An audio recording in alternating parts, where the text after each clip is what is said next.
Kak. Oke, kita langsung mulai ya. Jadi nanti di hari ini pertanyaan-pertanyaan yang saya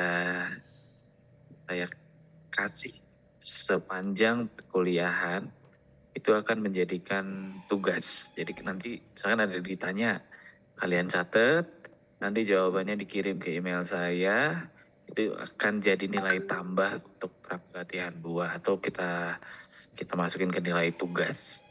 Oke, tapi nanti bakal saya jelasin lagi. Nah, hari ini kita bahas tentang elbow sampai ke wrist and hand. Kita bahas lebih ke teorinya aja. Jadi kalau kemarin di shoulder materinya kita lebih banyak ke kasus-kasus. Kalau hari ini untuk elbow sampai ke wrist and hand kita fokus di anatominya dulu. Sambil nanti ada tugas sedikit buat nilai tambahan kalian ya.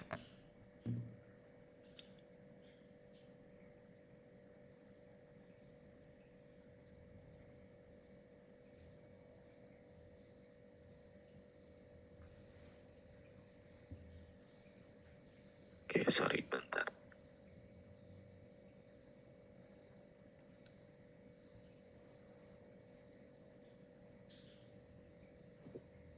Oke, mulai dari anatominya. Untuk elbow sendiri ada humerus, ulna, radius, kemudian tulang-tulang ini bersendi. Mulai di trochlearis dari humerus, kemudian di coronoid proses dari ulna, kemudian head of radii. Ada 3 persendiannya, humero-ulnar, humero-radial, dan radio-ulnar. Ini kita di manual udah bahas, udah lumayan dalam. Pentingnya untuk terapi latihan adalah bayangkan kalau ada patah. Mulai dari humerusnya, ulnanya, atau dari radiusnya, atau ketiganya patah. Karena nanti untuk terapi latihan itu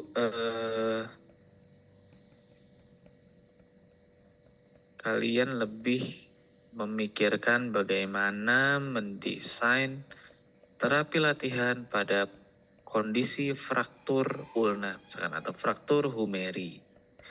Jadi lebih ke desain latihannya.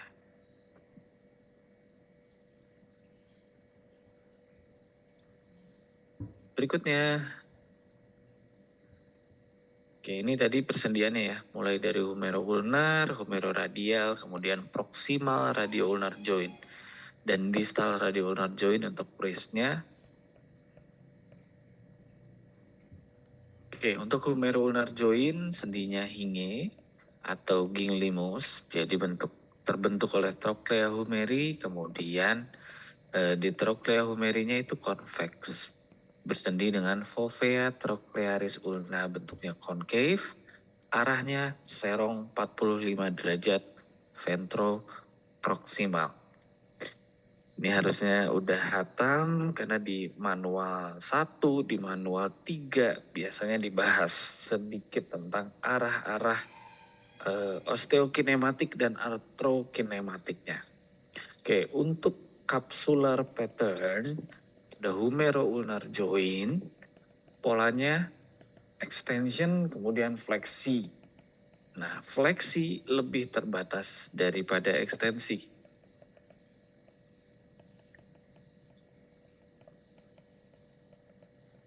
Artinya, kapsulnya itu lebih banyak di bagian posterior dari elbow. Sehingga bayangkan kalau si kapsulnya memendek, ya otomatis yang paling terganjal adalah gerakan fleksi. Itu aja yang harus diingat. Oke. Sekali lagi diulang, ini bakal ngaruh ke exercise yang akan kalian berikan. Ingat bahwa di elbow, kapsulnya itu lebih banyak di bagian posterior. Artinya dekat oleh kranon, sekitar oleh kranon. Oke, kapsulnya banyaknya di situ. Ketika terjadi cedera atau pos imobilisasi, habis fraktur, dan lain-lain, otomatis kapsulnya memendek.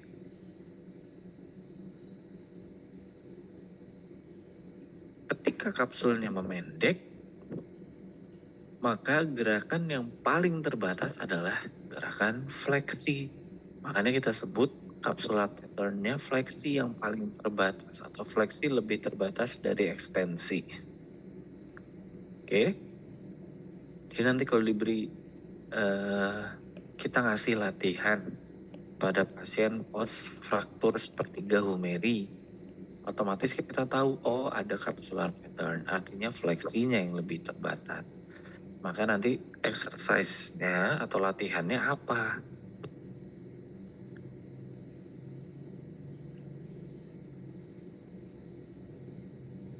Berikutnya ada humeroradial joint. Kalau humeroradial joint, sendinya sama, hinge juga atau ganglimus, dibentuk dari trochlea humeri, convex, sedangkan fovea trochlearis radii bentuknya concave, cekung, dan menghadap ke proksimal searah aksis radius. Jadi bayangkan di humerusnya itu yang menonjolnya, cembungnya, radiusnya itu yang cekungnya. Nah, yang bergerak adalah bagian cekung terhadap cembungnya. Jadi kalau kalian disuruh mobilisasi humeroradial joint, apa yang bakal digerakin? Oke, nah ini pertanyaan pertama, kalian catat.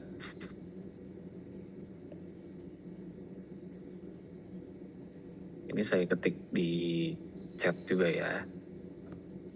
Untuk humeroradial joint, ketika kalian berikan latihan ROM, maka fokus terapi latihannya pada sendi humerusnya atau radiusnya. Kemudian berikan contoh latihan pada kondisi tersebut. Oke guys, semua lihat di chat itu ada soal pertama. Nanti kalian bikin dalam format Word ya. Jadi kalian kopas soalnya, kalian jawab, kemudian masih banyak pertanyaan yang kurang lebih hampir 10 pertanyaan lah. Nanti kalian kirim ke email saya. Ini per orang ya berarti. Jawabannya beda-beda sebisa mungkin. Contoh gini, kalaupun jawabannya sama, contohnya harus beda. Ini bakal masuk ke nilai tambahan kalian. Oke, untuk nilai tugas. Nah, itu yang pertama. Kemudian yang dari humeroradial joint ya, sendi mana yang kita gerakin? Humerusnya apa radiusnya? Ingat bahwa humerusnya cembung, radiusnya yang cekung. Oke. Terus proximal radio ulnar joint. Jenis sendinya putar, kemudian dibentuk oleh capitulum radii berbentuk convex, bersendi dengan fovea radii concave. Jadi si capitulum radiinya dia berbentuknya cembung, berputar atau menjadi poros pada fovea radii yang cekung. Terus ligamen. Sama kayak lutut, di elbow itu juga ada collateral ligamen. Ligamen itu kalau di lutut kita kan udah biasa nih ada MCL cedera, LCL cedera. Nah kalau di elbow itu ada RCL, ada UCL. Jadi ada radial collateral ligamen dan ulnar collateral ligamen. Nah, terus sisanya itu lebih banyak kapsul. join kapsul. Memang ada ligamen yang kecil-kecil, kayak anular ligamen dari radius gitu. Cuman yang paling dominan adalah RCL, UCL, kemudian sisanya kapsul ligamen. Oke, ini kita bisa lihat kalau isinya stabilitas pasif dari elbow itu pure lebih banyak dari kapsul ligamen. Jadi yang nempelin si persendian pada elbow itu persentasenya hampir 50% nih, kapsul semua. Oke, jadi ini yang kalian lihat bentuknya serabut, kemana-mana arahnya beda-beda. Makanya kita sebut kapsul nih. Lihat talinya, arahnya ada yang ke sini. Kemudian di baliknya, arahnya ada yang kayak gini. Kemudian ada lagi arahnya ke sini. Oke, nah kenapa arah serabut dari kapsul ligamennya kok arahnya kemana-mana? Karena tugasnya, contoh pas lagi nekuknya, maka yang bekerja kapsul yang ngeganjel itu yang warna coklat sama warna kuning. Tapi ketika ada rotasi, ada pronasi, ada supinasi, yang menjaga supaya si kaput radiinya nggak lepas, itu yang kapsul bagian yang warna hijau, yang menyilang diagonal. Oke, tapi in general ketika imobilisasi, ketika kalian patah terus pakai gips atau pakai sling arm atau mitela, jadi kan kalian nekuk terus, disimpan di samping badan terus, otomatis semua kapsulnya memendek atau joint kontraktur. Nah, terus sekarang perhatikan juga bahwa ada RCL dan UCL. Tugasnya apa? RCL dan UCL. Oke, ntar saya saat pertanyaan kedua. Apa peran atau tugas dari RCL dan UCL?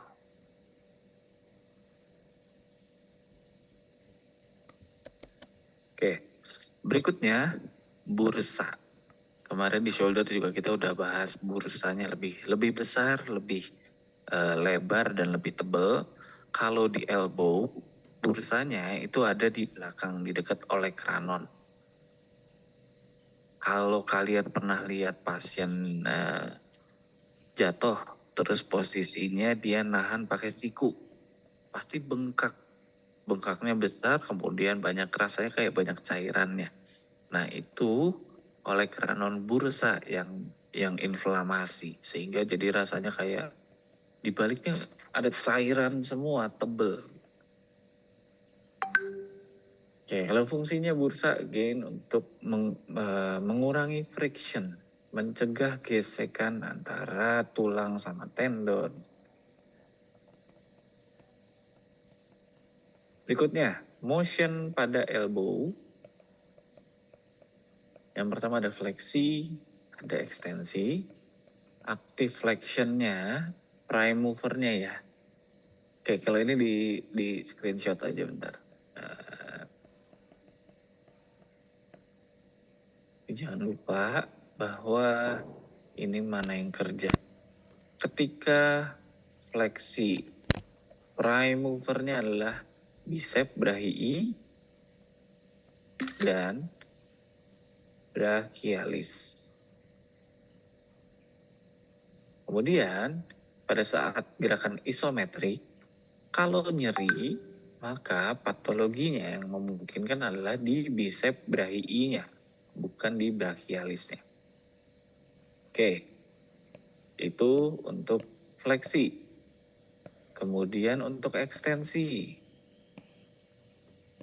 prime movernya tricep brachii dan anconeus. Ketika isometrik ada nyeri, tapi jarang, kemungkinan besarnya dari tricep.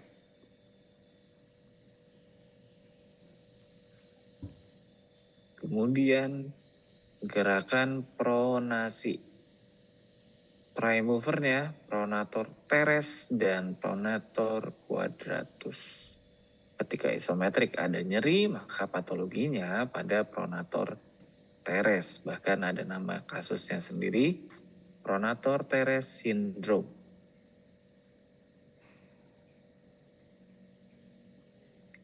Berikutnya supinasi. Supinasi gerakannya diprovokasi atau prime movernya adalah supinator dan bicep brachii. Ketika isometrik ada nyeri, patologinya pada supinator.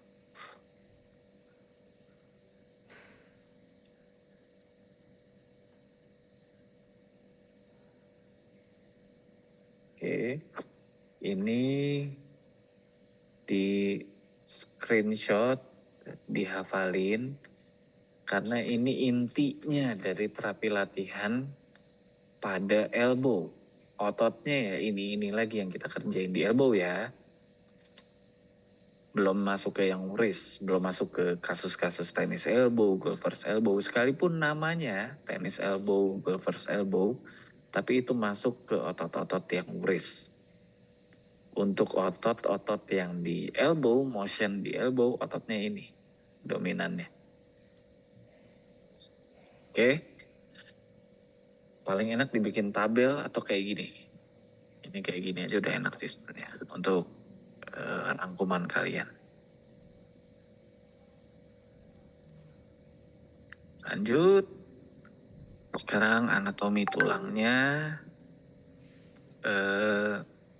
kita sebut sebagai sendi kompleks di wrist and hand. Ini kita masuk ke wrist and hand lagi ya. Tadi elbow sampai di sini, sekarang kita masuk ke wrist and hand. Kompleks banget persendiannya, ada 18 tulang, 30 sendi kecil-kecil, 19 otot intrinsik, kemudian ada 20 otot ekstrinsik. Dengan memiliki range of motion yang sangat luas, gerakannya luas banget, paling aktif, paling mobile, tapi paling gampang cedera. Posisi sama gerakannya itu simultan, jadi saling mempengaruhi antara sendi-sendi kecil tadi, sehingga menjadi range yang besar. Artinya tiap persendiannya sebenarnya range-nya kecil, tapi dikombinasi secara keseluruhan, gerakannya jadi luas banget. Oke. Oh no. Siap ya, ini untuk anatomi muscle-nya. Otot-otot yang dominan tadi ya, mulai dari bicep brachii, kemudian ada tricep brachii, ada brachialis muscle, ada pronator teres, baik yang superficial maupun yang deep, tapi yang kita perhatikan yang superficial flexor. Kemudian ada flexor carpi radialis muscle, ada longus, ada brevis. Kemudian palmaris longus, ada flexor carpi ulnaris. Kemudian ada flexor digitorum superficialis. Kemudian ada flexor pollicis longus, ECRL, ECRB, brachioradialis. Oke, ini di screenshot otot-otot yang dikotakin, kalian harus hafal fungsi dan kerjanya.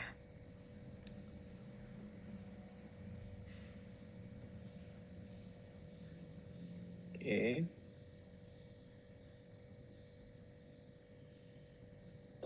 Yang ini dulu. Ini yang superficial layer udah di screenshot ya. Udah Pak. Oke. Ini Ini soalnya pertanyaan ketiga, saya ketik dulu.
Oke, jadi dari otot-otot ini yang dikotakin,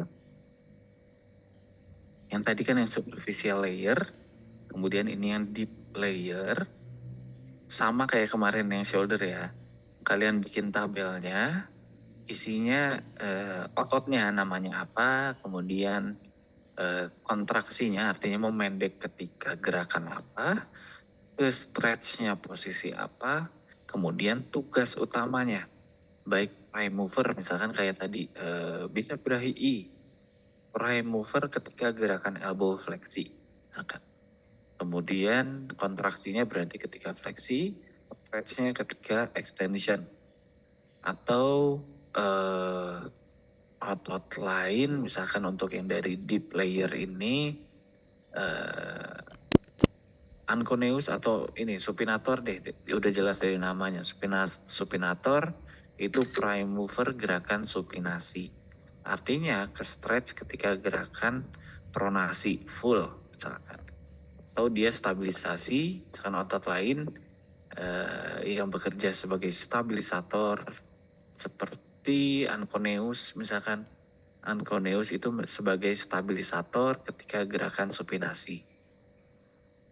Oke, dibikin tabelnya. Yang ini udah di screenshot juga? Sudah, Pak. Oke. Guys, nanti kalian share lagi di grup angkatan ya. Takutnya teman-teman yang nggak nyatet atau nggak fokus, biar tahu tugasnya apa. Atau terserah kalian, ding. Nggak dikasih tahu juga nggak apa-apa. Soalnya ini maksudnya nilai tugas nanti. Jadi bonus kalian.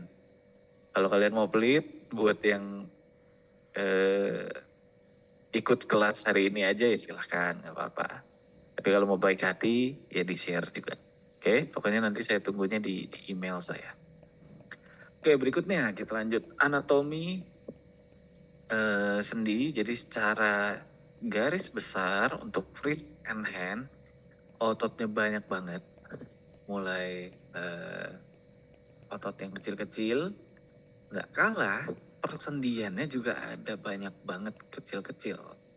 Mulai yang terbesarnya ada distal radio ulnar joint, kemudian radio carpal joint, itu yang besarnya ya. Mulai masuk ke sendi yang sedang, itu di intercarpal joint. Kemudian ada carpo metacarpal joint, ada masuk lagi ke yang lebih kecil, ada metocarpo phalangeal joint antara ke jari-jari. Kemudian di jarinya sendiri ada proximal interphalangeal joint, ada middle interphalangeal joint, dan ada distal interphalangeal joint. Oke, sendinya jangan lupa SLTP-TTCH, carpal joint.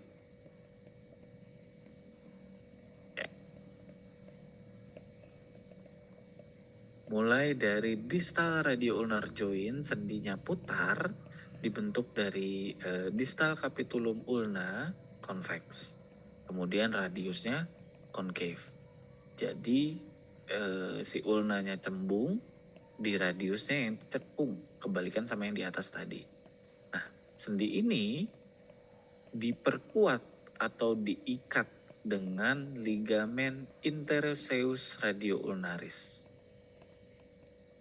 Sendi ini bekerja ketika gerakan pronasi dan supinasi, terutama patokan range of motionnya pronasi 80 derajat dengan anvil-nya hard, kemudian supinasi 100 derajat dengan elastic anvil.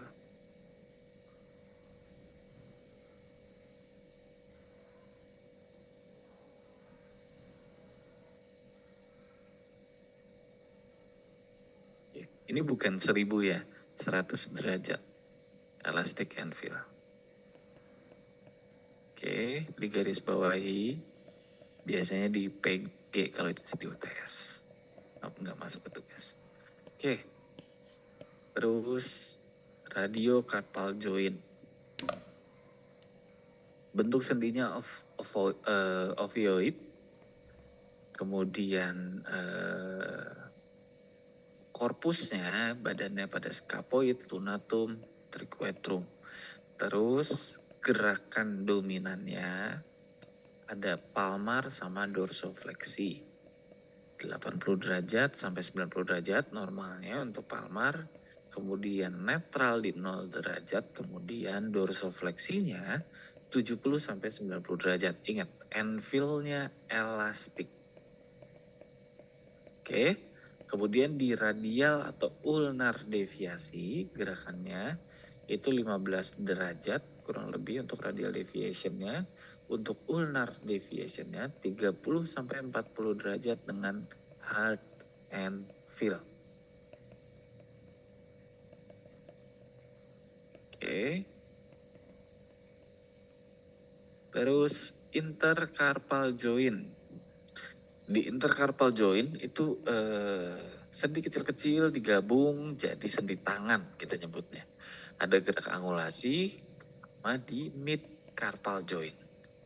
Nah, pada saat gerakan dorso sama palmar fleksi ini gerakannya paling banyak terjadi pada mid carpal joint. Mulai struktur sendinya, mulai dari SLTP, mulai dari SLT-nya dulu. Sendinya datar, kemudian diikat oleh ligamen interoseum. Cuma ligamen interoseum itu tidak terlalu kaku, jadi kurang kuat. Terus merupakan deretan bagian proksimal di mid carpal. Oke, ini untuk proksimal pada mid carpal joint, SLT. Pesiformnya belum masuk. Kemudian deretan distalnya ada TTCH, trapezium, trapezoideum, capitatum, sama hamatum. Ini yang paling sering ada dislokasi. Ingat, antara lunatum, kemudian capitatum. Kalau di sini distalnya itu capitatum dan hamatum.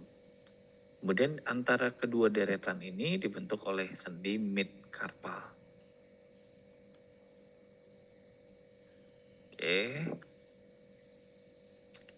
Terus CMC, baik CMC 1, CMC 2 sampai 5, ini kita baginya gitu.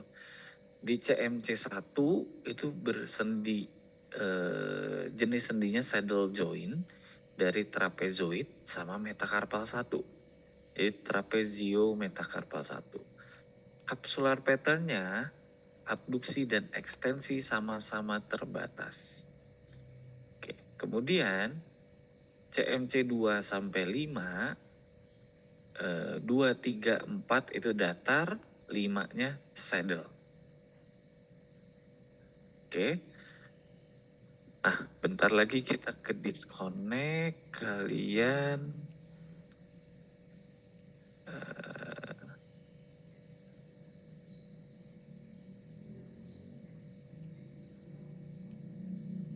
perhatikan untuk range-nya dulu ya. sambil kita nunggu ke disconnect, kalian screenshot dulu ini. Ini juga penting banget, sering keluar. Oke, bentar lagi kita ke disconnect, kita nggak pakai yang premium.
Oke, berikutnya kita lanjut lagi.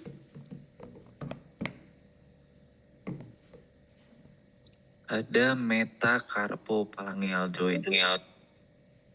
MCP 1 sampai 5.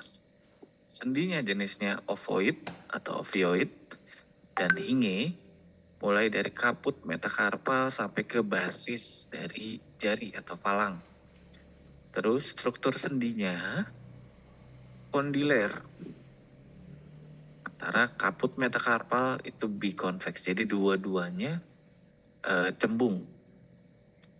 Sendi ini agak unik karena persendiannya antara cembung sama cembung, jadinya gampang banget geser, makanya di pangkal jari itu sering banget terjadi dislokasi. Kenapa harus cembung dan cembung? Karena gerakannya harus luas dan cepat. Tapi nggak stabil jadinya, karena dia bisa kegeser kiri kanan, ke atas bawah, keputer, jadi bisa gerak. Kalau ini antara cembung dan cekung, kita nggak akan bisa gerakan oposisi atau gerakan apprehension. Terus ada proximal interphalangeal joint dan distal interphalangeal joint.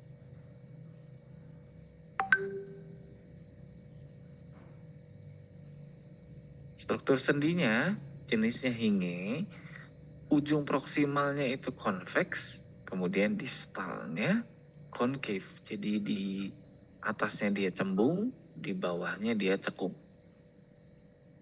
Untuk interphalangeal joint sampai ke distal interphalangeal joint sama. Kapsular patternnya fleksi lebih terbatas dari ekstensi, sama seperti elbow ya. Oke, anatomi dari ligamennya. Ligamennya banyak banget, kecil-kecil banget. Tapi yang paling sering cedera, ntar ini belum dilingkarin deh.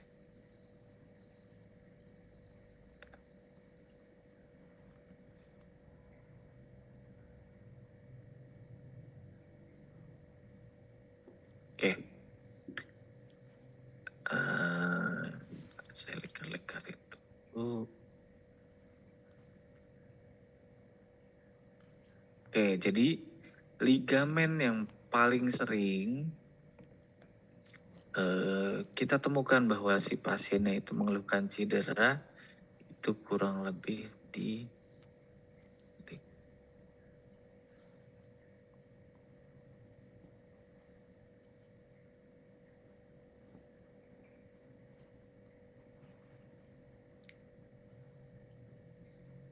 ligamen ini, kemudian interosseous membran,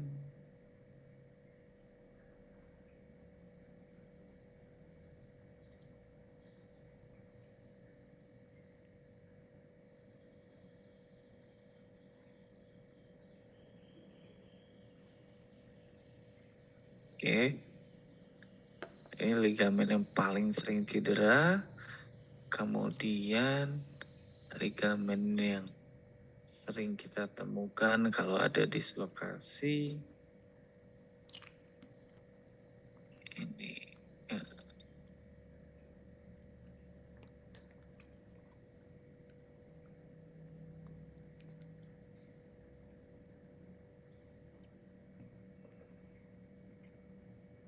Ya bentar ya. Lingkar di kotak-kotakin dulu biar gampang nanti untuk di screenshotnya.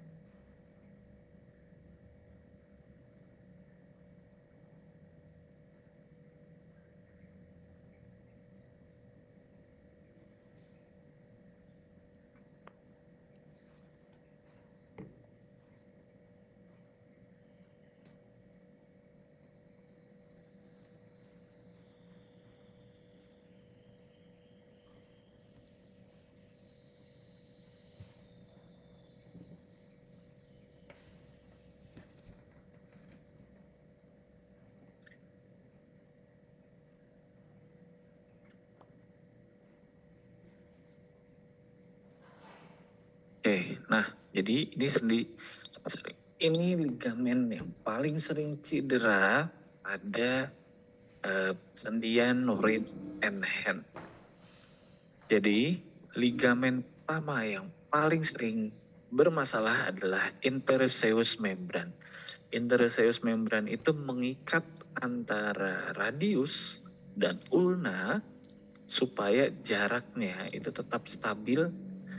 Masalahnya yang paling sering kita temui pada interoseus membran itu jadinya laxity. Jarang kita temukan kontraktur tapi jadinya laxity. Bayangkan radius sama ulna itu kayak chopstick, kayak chopstick ya, kayak sumpit. Nah bayangkan kalau ini kayak dua sumpit, kemudian lagi ngambil dimsum. Nah dimsumnya itu kecil-kecil nih tulang yang ada di metakarpal. Nah bayangin kalau di antara sumpit ini harusnya kan kita stabilisasi dengan jari. Nah bayangin jarinya itu longgar, jarinya jauh banget. Maka kalian bakal susah gerakin sumpitnya. Oke, jadi sebegitu annoyingnya ketika ligamen ini atau membran ini kendor. Jadinya radius dan ulnanya ada dorongan ke arah lateral dan medial sehingga membuat semua persendiannya jadi unstable. Oke, itu yang paling sering, itu nomor satu paling sering kita temukan cedera atau bermasalah pada ligamen di wrist and hand itu interoseus membran. Kemudian yang kedua itu antara RCL atau UCL.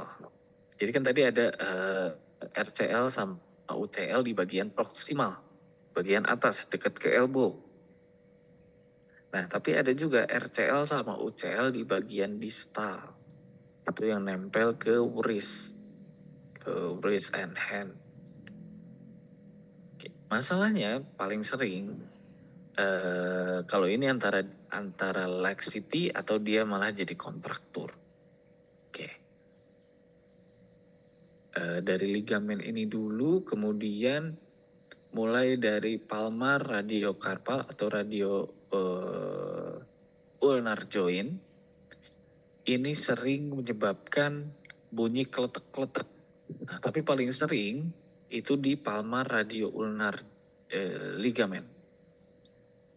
Ligamen ini paling sering kita temukan dia kendor, jadinya laxity, sehingga menyebabkan sumpit yang tadi jadinya kendor. Kemudian ligamen ini sepaket biasanya kalau cedera, mulai dari palmar, radio-ulnar ligamen, kemudian antara ulna karpal ligamen, baik bagian ulna sama lunatum atau ulna sama triquetrum. Ligamen ini seset ketika cedera, Kalau kalian lihat pergelangan tangan kalian, terus kalian palmar fleksi, kalian nemuin tonjolan di ulna, kalian pegang, itu bisa kalian gerakin, bisa kalian pencet, kalian gerakin gampang banget. Ketika kalian gerakin ceklak, cekluk, nah berarti ligamen. Ini kendor. Setelah itu baru ligamen-ligamen besar yang mengikat, seperti radiokalpar ligamen yang bagian palmar ya, ada radio ke triquetrum, radio ke capitatum, kemudian radio ke scapoid. Ini set ketiganya. Oke, jadi kita bagi menjadi 3 bagian cedera ligamen yang paling banyak. Ligamen kecil-kecilnya nggak perlu dihafalin, tapi ligamen yang besar-besar ini tolong dihafalin.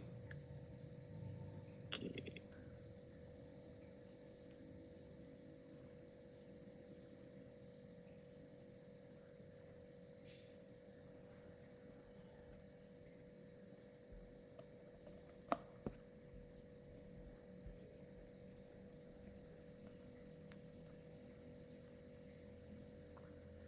That's my life is Adam dan Galaxy.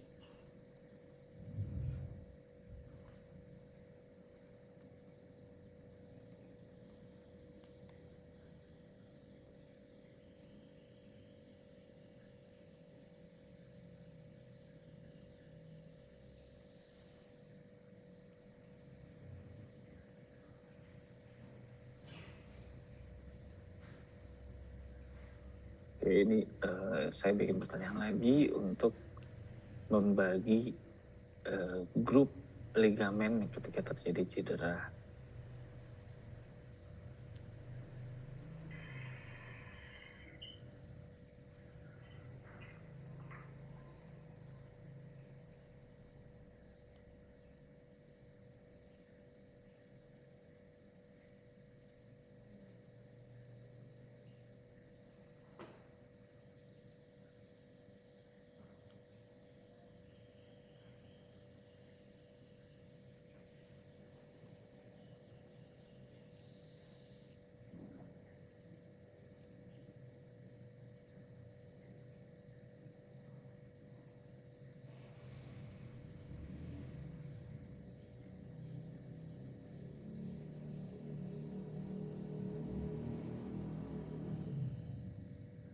Oke,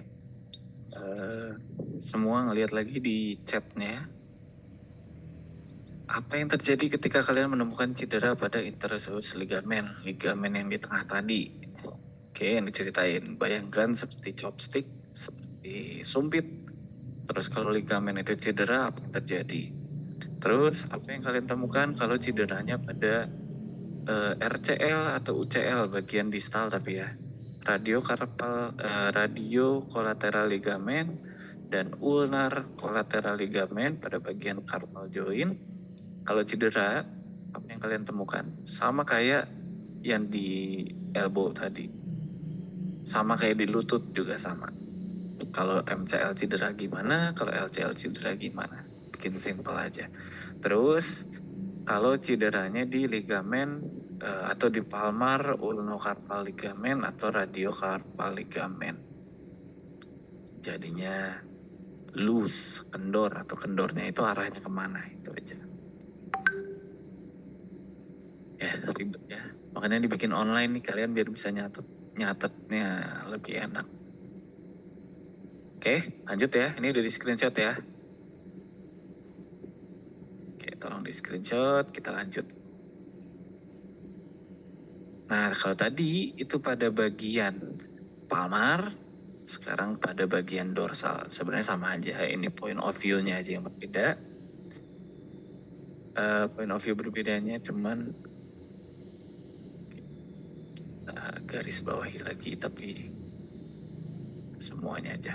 Nah, mulai dari interosseus membrannya, kalau bagian bawah kita lihat itu ada bagian lobang. Sebenarnya nggak bolong, cuman ini lebih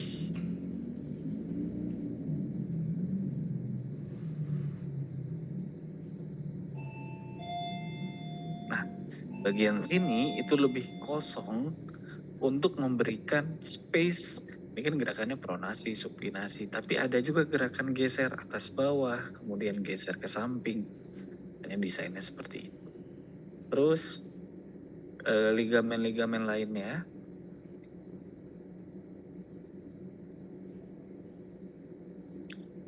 yang ulnocarpal ligamen ini bagian dorsal, kemudian radio ulnar ligamen bagian dorsalnya juga ada sama, tapi fungsinya sama kayak yang tadi. Ini cuma point of view-nya dari dorsal. Jadi kita bisa lihat seberapa ribetnya ligamen yang mengikat trapezoid nih. Gimana ini? Trapezoid. Perhatiin ligamennya kecil-kecil banget.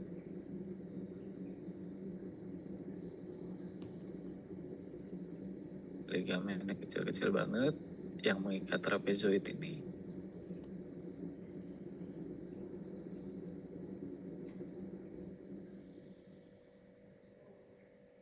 Makanya wrist and hand itu sendi yang paling mobile, tapi at the same time paling unstable, paling gampang kendor.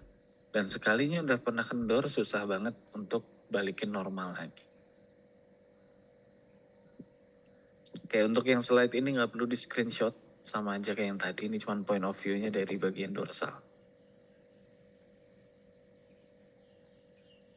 Oke, perligamenan di wrist and hand udah. Kita lanjut ya. Fungsi wrist and hand in general adalah menggenggam, memegang, kemudian menggapai, meraba. Yang jelas gerakannya itu ada patternnya sendiri, atau ada apa ya, pola. Gerakannya itu ada polanya sendiri, kemudian fungsionalnya itu bisa kita atur atau kita cek sendiri. Mulai dari grab atau grip, jadi mau megang tangan, terus untuk meraih itu ditambah ada gerakan ekstensi, abduksi, kemudian reposition. Terus ada menutup jari-jari untuk memegang, ada fleksi, aduksi, dan oposisi. Oke, kalau tadi reposisi untuk meraih, jadi ngebuka tangan-tangannya, tapi jempolnya biasanya tetap ke arah abduksi. Kemudian ada kalau untuk memegang itu fleksi, aduksi, terus ada oposisi. Untuk mengatur kekuatan, untuk grip atau memegang sama mempertahankan, jadi kayak ngangkat gelas gitu. Itu kontraksinya ada statik sama power control. Untuk ngelepas itu ada relaxation plus power control. Ya ribet ya, lebih ribet dari manual ini. Karena kalian harus bisa ngelatih otot-otot kecil yang ada di tangan. Makanya kalau internationally biasanya ini tugasnya OT, tapi Visio juga tetap harus mengerti pola latihannya apa, latihan yang cocok gimana. Kalau cedera pada jaringan spesifik tertentu tadi, apa yang harus dilatih, intinya itu. Oke, macam pola-pola gerakannya, yang pertama ada power grip, kemudian ada, nah power grip ini ada fleksi, kemudian ada sensasi yang lebih dikontrol oleh nervus ulnaris.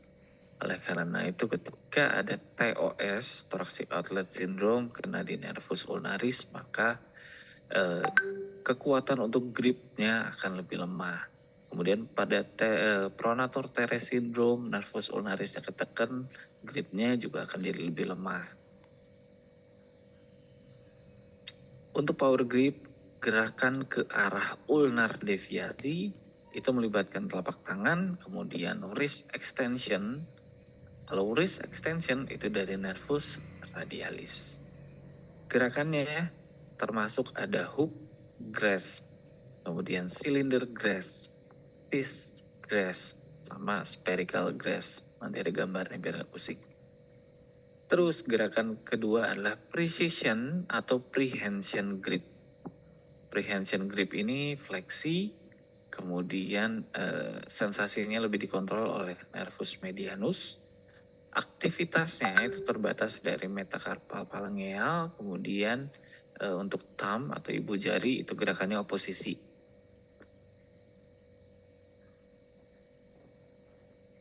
Gerakan yang termasuk pada gerakan precision itu termasuk di digital prehension, lateral prehension, tip to tip prehension. Oke, ada gambarnya. Kelas. Digital Pahanya. prehension biasanya kita pakai untuk memegang pensil. Kemudian untuk lateral prehension biasanya kita gunakan ketika memegang kunci, membuka kayak tutup botol, dia pakai lateral juga. Terus tip to tip biasanya kalau kita megang jarum, megang benang. Terus ini ada movement atau prehension yang biasa kita lakukan sehari-hari tapi kita nggak sadar gerakannya itu apa, otot yang dipakai apa. Jadi megang kelereng atau megang bola, megang pensil, muterin pensil, kemudian megang toples, tutup toples, kemudian megang jarum, megang koin, megang kertas, nulis, megang rokok, jangan rokok ya.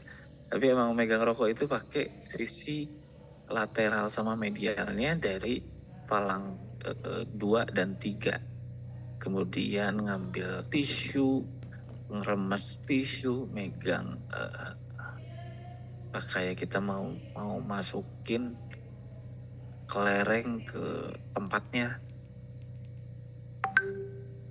Pola-pola megangnya banyak banget. Oke, sampai sini dulu kita review ulang.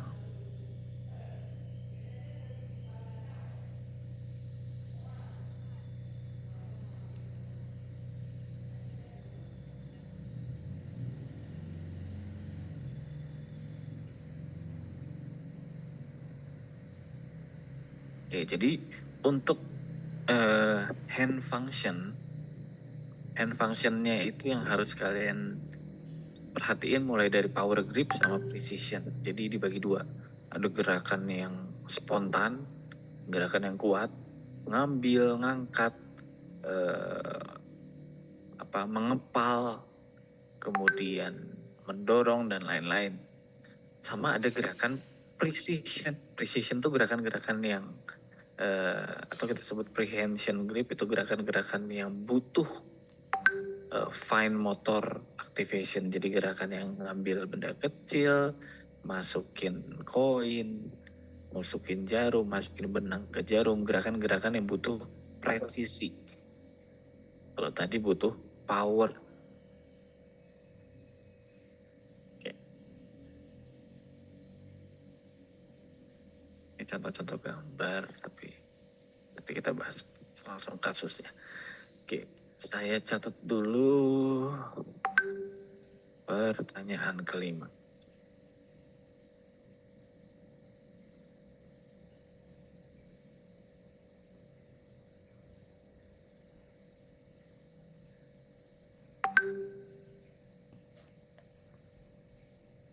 Slide-nya coba.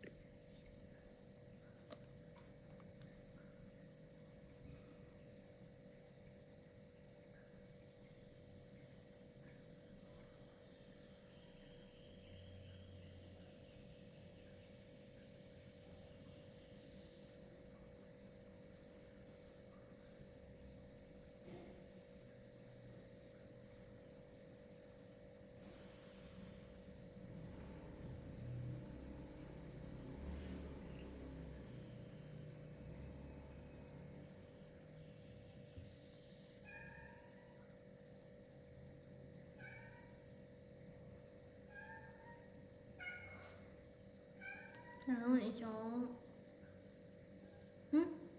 Ico?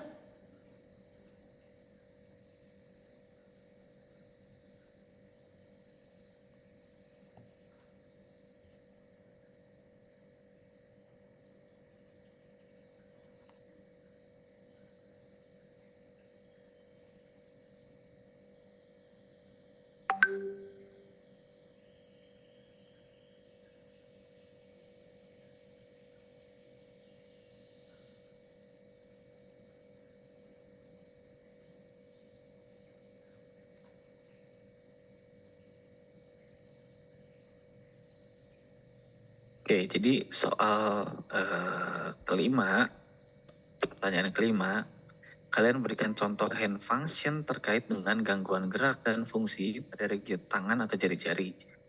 Aktivitas grasp baik yang hook, silinder, fist, spherical, kemudian prehensionnya dari digital, lateral, kemudian tip to tip.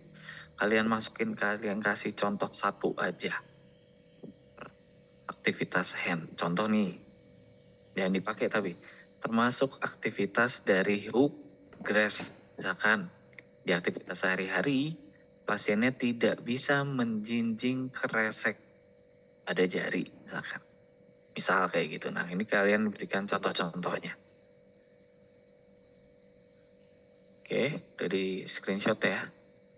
Slide-nya udah, kemudian pertanyaan di chat-nya juga di screenshot. Jangan lupa, karena nanti kita DC, chat-nya bakal hilang lagi.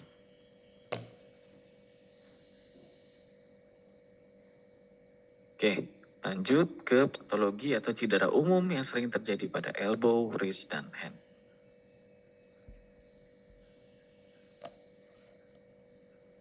Oke, untuk epidemiologinya ya hampir 29% lah cedera wrist and hand, itu banyak banget kejadiannya. Biasanya pada pekerja atau olahraga. Oke, tapi yang penting di sini, most common elbow injuries yang pertama adalah lateral epicondylosis atau epicondylitis. Kemudian elbow fracture, little leaguer's elbow, kemudian elbow instability. Nanti kalau wrist and hand paling banyak itu CTS. Lateral epicondylosis. Problemnya pada lateral epicondyle. Frekuensinya umum. Mau apapun kerjaannya, mau accident, mau olahraga, itu sering terjadi. Oke. Terus elbow fracture. Mana yang paling sering? Semua tulang di regio elbow change-nya sama. Umum pada beberapa populasi tertentu, biasanya anak-anak lebih banyak atau ke KLL, kecelakaan lalu lintas, itu yang paling banyak. Terus little leaguer's elbow, struktur ligamen sisi medial yang cedera umumnya pada anak-anak atau usia muda. Oke, yang keempat, elbow instability biasanya terjadi pada sendi ulnar dan humeral atau humero-ulnar joint, tapi jarang terjadi pada radio-humeral. Nggak umum, biasanya terjadi akibat riwayat trauma atau cedera olahraga. Oke, yang pertama lateral epicondylosis atau lateral epicondylitis. Problemnya paling sering pada extensor carpi radialis brevis atau ECRB. Biasanya ada peradangan, rasa sakit, kemudian nyeri pada lateral elbow. Di ECRB-nya sering disebut dengan tennis elbow. Insidensinya biasanya 3% dari populasi kena. Di Eropa itu disebutnya tennis elbow. Oke, untuk tennis elbow kita udah bahas waktu itu di manual 1, online juga pada saat itu. Apa udah offline ya? Nah, intinya adalah ada tipe-tipenya, mulai dari tipe 1 sampai tipe 5 atau tipe biasanya ada tipe 2, 2A, 2B. Yang paling sering kena itu adalah di origonya dari extensor carpi radialis brevis. Kejadiannya di 80% paling sering kita temukan. Sisanya rata, mulai dari origo dari extensor carpi radialis longus, kemudian tipe 3 di tendon dari extensor carpi radialis brevis, yang keempat di tendomuscular junction-nya antara ECRB sama proximal belly dari ECRB. Kemudian yang tipe 5 di origonya di antara extensor digitorum dari carpal. Lebih jarang sih. 5% lah kurang lebih. Tapi paling sering itu di ECRB. Yang paling sering keluar juga di origonya dari ECRB, extensor carpi radialis brevis. Ya, terus di uris extensor tendinosis. Untuk nyerinya, karakter nyerinya biasanya akibat nyeri membuat kelemahan. Terus biasanya terjadi akibat aktivitas sepele. Contoh, ngangkat gelas, terus menyikat gigi. Nah, pain generator atau provokatornya biasanya nyeri itu terkait dengan aktivitas tertentu. Biasanya akibat mekanikal, akibat biomekanik. Habis nahan, habis meres, habis jemur, habis nyuci, dan lain-lain. Jadi aktivitasnya spesifik, ada gerakan mekanik yang menyebabkan nyerinya timbul atau provokasi. Terus kalau sakitnya dirasakan terus-menerus, atau unpredictable, atau terkait dengan postur, itu harus kita perhatiin lagi apa jangan-jangan dari leher, dari shoulder, dari yang lain-lain. Oke, kita regional screening. Berikutnya elbow fracture. Paling sering itu di kaput radii. Kaput radii 33% sering terjadi fraktur. Kemudian olecranon 20%, terus di coronoid fracture itu 20%, condylar fracture 27%. Sisanya itu di typically minimally displaced atau retak-retak, geser dikit gitu. Oke. Untuk di UTS-nya kalian harus ingat ada Mason Classification of Fracture. Mason Classification of Fracture. Jadi ada 4 tipe fraktur berdasarkan Mason ini. Screenshot aja. Oke. Nah, yang bisa kita tangani dengan konvensional itu biasanya tipe 1 dan tipe 2. Artinya retak. Jadi patah nih, tapi retak aja. Tidak ada pergeseran. Oke, itu untuk tipe 1. Tipe 2, ada sedikit peregangan, bukan geser, tapi peregangan. Jadi ada marginal, ada margin, ada gap yang terlihat akibat displacement, akibat pergeseran. Ya, atau ada jaraknya. Kalau jaraknya masih sedikit, itu bisa kita tangani secara konvensional, tapi kalau jaraknya lumayan jauh, harus operasi. Tipe 3 itu udah bececeran, comminuted, jadi patahannya itu kayak Lego, jadi udah kayak puzzle, patahannya terjadi beberapa bagian. Nah, tipe 4 udah patah, dislokasi pula. Udah memang harus operasi. Itu Mason Classification Grade 4 yang paling berat. Udah patah, ada dislokasinya juga. Oke, ini Mason Classification yang kita pakai secara internasional untuk menentukan seberapa parah fraktur yang terjadi pada elbow. Sekarang gangguan fungsi yang terjadi akibat kaput radii fracture atau radial head fracture. Biasanya nyeri, kemudian dia nggak bisa ekstensi, kemudian hanya mampu sedikit gerakan pronasi. Ada 3 tipe fraktur. Yang pertama adalah suprakondiler fraktur pada humeri atau pada olecranon daerah situ. Terus ada interkondiler bagian bawahnya, sama ada transkondiler rata fraktur. Terus kasus berikutnya setelah fraktur ada little league elbow atau elbow instability. Nama lainnya little leaguer's elbow. Paling sering kita temukan pada pemain baseball atau softball karena gerakan melempar dan menangkap. Nah, di elbow-nya sendiri, kalau kalian perhatikan di gambar ini, yang paling serem itu udah ada panahnya.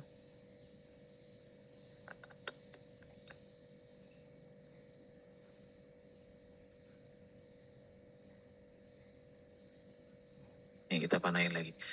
Pada saat ngelempar, tangannya kan ke belakang, kemudian menekuk. Nah, ketika dari menekuk dari full flexion menuju extension, elbow yang biasanya lurus jadinya belok. Kemudian ketika habis ngelempar, jadi bolanya udah mulai kelepas kan itu full extension ngelempar. Nah, itu ada gerakan windlass atau ada gerakan whiplash lah mirip. Dia ada gerakan dia ngebalik, habis itu baru lurus lagi. Dua gerakan ini atau pada saat arm accelerator atau arm acceleration dan arm deceleration ini paling sering terjadi cedera menyebabkan instability atau little leaguer's elbow. Resikonya paling besar itu terdapat instability atau ketidakstabilan pada saat 70 derajat fleksi.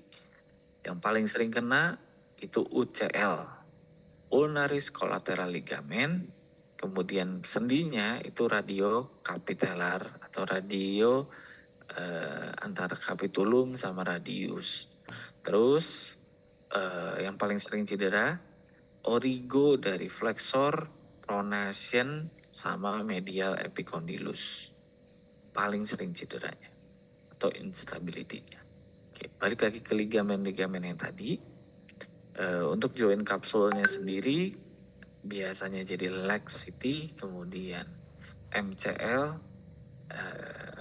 posterior bundle, anterior bundle, sama transverse bundle-nya bisa jadi tear, bisa jadi laxity.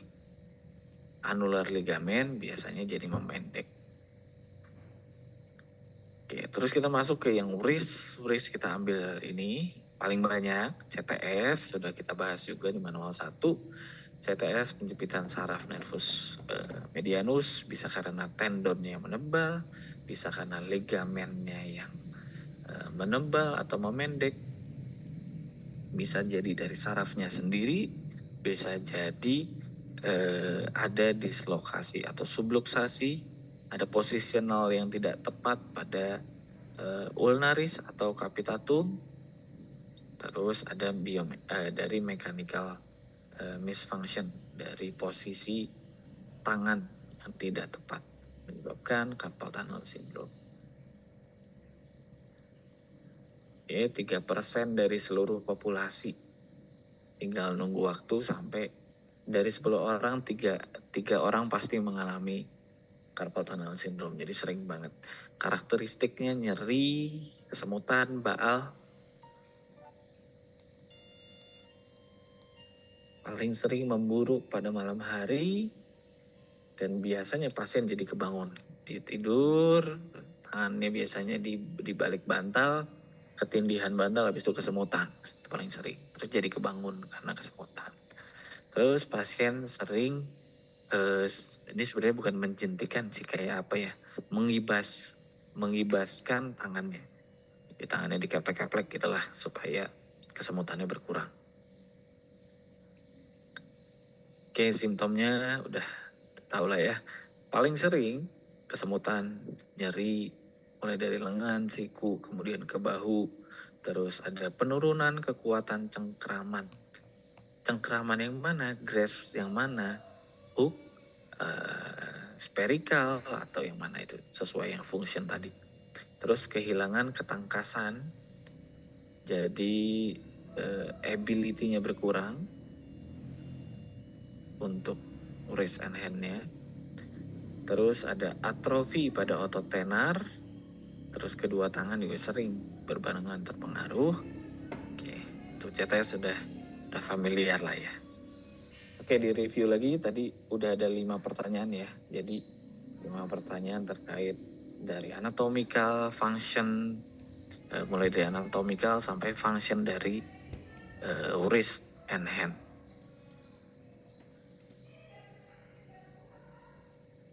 Oke, sebelum kita masuk ke exercise intervention untuk elbow, wrist, and hand, tadi yang 5 pertanyaan tadi dicatat dulu.